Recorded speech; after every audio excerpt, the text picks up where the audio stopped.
जय जिजाऊ मित्रांनो, मी Deepak Kadam S Maharashtra YouTube चॅनलमध्ये आपले सहर्ष स्वागत आहे। आज आपण बघणार आहोत की मराठा समाजाला ओबीसीतून म्हणजेच कुणबी म्हणून सरसकट आरक्षण कसं मिळणार आहे।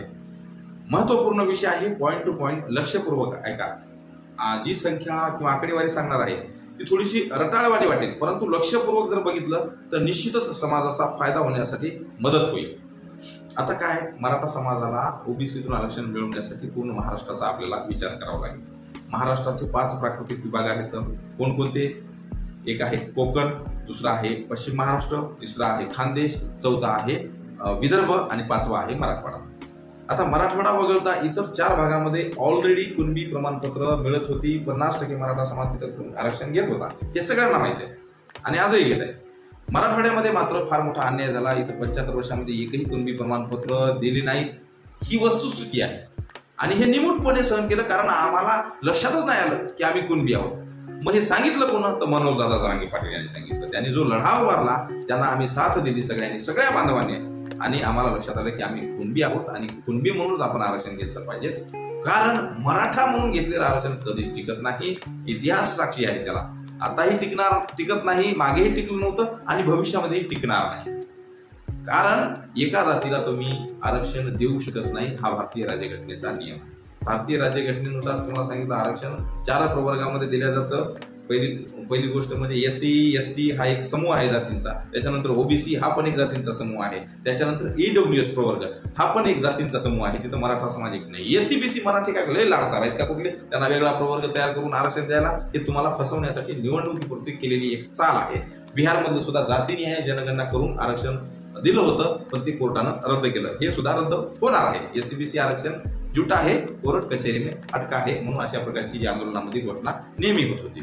आता तो विषय काय माहिती का, आपली जी जात जी आहे सध्या ती कुणबी आहे आणि 1881च्या पहिल्या जनगणनेमध्ये जी की इंग्रजांनी केली होती, इथं जरी मराठवाड्यामध्ये निजाम शासक असला तरी त्याच्याकडे ती यंत्रणा नव्हती, म्हणून त्यांनी त्यावेळेस जनगणना केली आणि ती फक्त जनगणना नव्हती, जातीनिहाय जनगणना होती। आणि अजून एक महत्वाचं म्हणजे तो एक लँड सर्वे होता, जो भारतामध्ये आतापर्यंत फक्त पहिल्यांदा झाला। त्याच्यानंतर पूर्ण भारतामध्ये लँड सर्वे कधीच झालेला नाही, म्हणजे जमिनीची मोजणी झाली होती त्यावेळेस।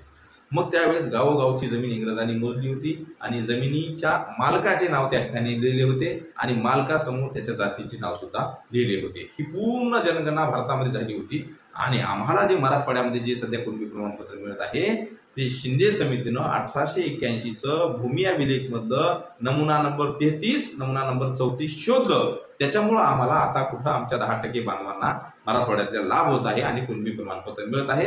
कोणी किती बोंबलू द्या, कोणाचा बाप जरी आला तरी आमचं हे आरक्षण रद्द करू शकत नाही, कारण ती आमची जात आम्हाला सापडली, आमची हरवलेली जात आम्हाला त्या ठिकाणी सापडली। आम्ही इतके दिवस मराठा मराठा म्हणून मिरवत होतो मित्रांनो। मराठा ही जात नाही, मराठा ही जर जात असती तर भारताच्या राष्ट्रगीतामध्ये मराठा नाव नसतं। आपली खरी जात ही कुणबी आहे। त्यामुळंच जे राजस्थानमध्ये जे ज्योतिरादित्य जे शिंदे आहेत ते नेहमी म्हणतात की माझी जात कुर्मी आहे आणि माझं मूळ महाराष्ट्रामध्ये आहे, कुर्मी म्हणजेच कुणबी। असो, मग आपली आपण जात शोधा मित्रांनो। पण हे जे लोक आहेत ना, आपल्याला जात शोधू देत नाहीत हो।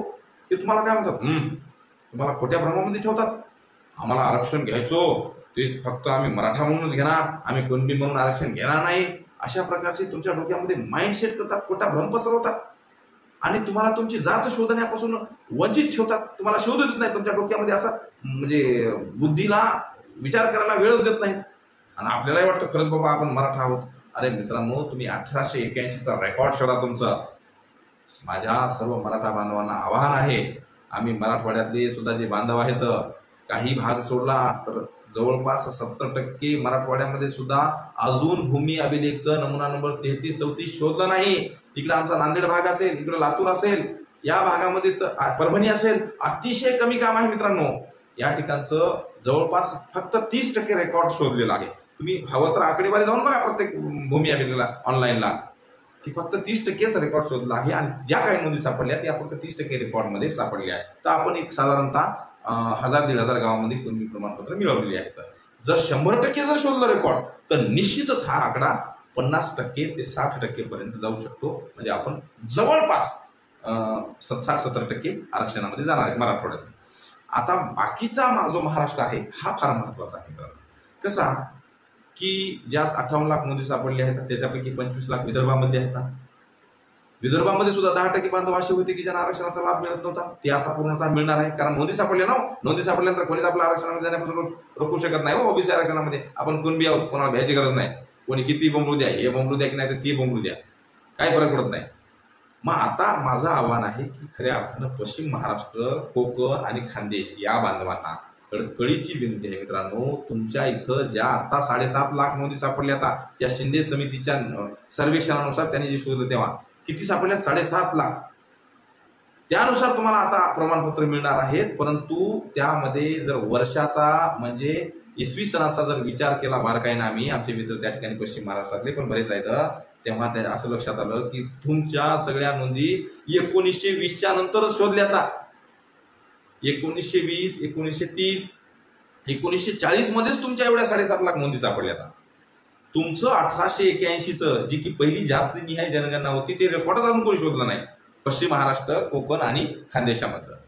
मग आता विचार करा, तुमच्या एवढ्यातच 7.5 लाख नोंदी सापडल्या. आता जर तुम्ही 1881ची पहिली जातनिहाय जनगणना शोधली, जिचं रेकॉर्ड भूमी अभिलेखच्या प्रत्येक कार्यालयामध्ये उपलब्ध आहे, तुम्ही गेलेत का तिथं? नाही गेले. यासाठी एकदम सोपा आहे मित्रांनो, प्रत्येक तालुक्यानुसार 10 मराठा बांधवांची, ज्याच्यामध्ये सुशिक्षित काही आहेत, काही तरुणांचे गट तयार करा, त्यांना गट कार्य द्या आणि नोंदी शोधण्यासाठी मदत करा.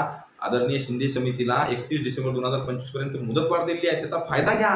त्यांच्यासमोर जा, आदरणीय कलेक्टर साहेबांसमोर जा, त्याला विनंती अर्ज करा. आदरणीय SDM साहेब म्हणजे उपविभागीय अधिकारी साहेबांना विनंती अर्ज करा की बाबा आमच्या गावचे म्हणजे पश्चिम महाराष्ट्रातल्या प्रत्येक गावचे तुम्ही काय करा, नमुना नंबर 33, नमुना नंबर 34 जे की 1881चा ते शोधा. कदाचित त्या भागामध्ये त्याला नाव वेगळं असू शकतं, सातारा गॅझेटमध्ये नाव वेगळं असू शकतं किंवा इतर ठिकाणी नाव वेगळं असतं. मित्रांनो, हे तुम्हाला शोधून न देण्यासाठी तुमच्या डोक्यामध्ये आम्हाला मराठा म्हणूनच आरक्षण पाहिजे अशा प्रकारचा भ्रम पसरवल्या जातं. आणि तुम्ही आरक्षणामध्ये ऑलरेडी आहेत रे मित्रांनो, तुम्ही फक्त तुमचा रेकॉर्ड शोधा एवढी तुम्हाला विनंती करतो. कारण तुम्ही म्हणजे पश्चिम महाराष्ट्र, कोकण आणि खानदेश जर तुम्ही 100% आरक्षणामध्ये गेला तर राहतो कोणाचा प्रश्न? आमचा मराठवाड्याचा संघर्ष आमच्या 5वीलाच पोहोचलेला आहे. मनोदादाचं जेव्हा आंदोलन जेव्हा मुंबईला गेलं होतं ना, त्यावेळेस छातीठोकपणे सांगतो सगळ्या महाराष्ट्राने साथ दिली, परंतु तिथं जाणारा जो आहे ना 80% बांधव आमच्या मराठवाड्यातला होता.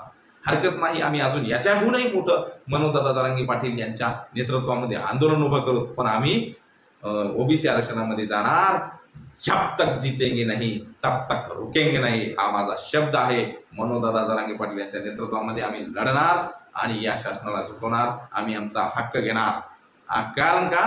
कारण आम्हाला आमची जात कळालेली आहे. कुठं ना कुठं तरी असेल ना आमचा रेकॉर्ड, शोधून जंग पछाडून कुठंतरी आम्ही रेकॉर्ड शोधून आणि 100% आम्ही ओबीसी मध्ये जाणार, आमचं हक्काचं आरक्षण घेणार अशी ग्वाही देतो. फक्त मित्रांनो, सर्व बांधवांनी संघटितपणे काम करा, संघटितपणे काम करा. ह्या लोकांनी कितीही भ्रम तयार करू देतात. आताच नवीन आलं ते छगन भुजबळ साहेबांनी सांगतात की तुम्ही EWS आरक्षण नको का तुम्हाला, मग तुम्हाला ते SCBC आरक्षण नको का? तुम्ही घ्या ना, तुम्हाला नको आहे का आरक्षण? ते तुम्ही घ्या SCBC आरक्षण, EWS आरक्षण तुम्ही घ्या. तिथं का तुम्ही नाही, तुम्ही बसता ओबीसी मध्ये सेफ आणि आम्हालाच लढायला सांगता. तसं काही चालणार नाही. आम्हाला आमच्या हक्काचं ताट पाहिजेत आणि ते आम्ही घेणार, एवढं तुम्हाला ठामपणे सांगतो. मित्रांनो, हा जर व्हिडिओ तुम्हाला आवडला तर जास्तीत जास्त शेअर करा, लाईक करा, कमेंट करा, एवढं आवाहन करतो. धन्यवाद. जय जिजाऊ, जय शिवराय.